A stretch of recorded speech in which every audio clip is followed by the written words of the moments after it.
અમદાવાદના નિકોલ વિસ્તારમાં આવેલી એક લેડીઝ ટેલરની દુકાનમાં માસૂમ બાળકી સાથે છેડતીનો બનાવ બન્યો છે।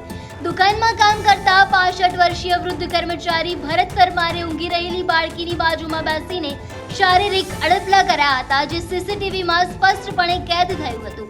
આ જોતા જ માતાએ તાત્કાલિક અન્ય એક કારીગરને ફોન કરીને જાણ કરી હતી, જેણે સમય સૂચકતા વાપરીને બાળકીને બચાવી લીધી હતી। આ સમગ્ર મામલે નિકોલ પોલીસ સ્ટેશનમાં ફરિયાદ નોંધાવતા પોલીસે ગણતરીના કલાકોમાં જ આરોપીની ધરપકડ કરી લીધી છે।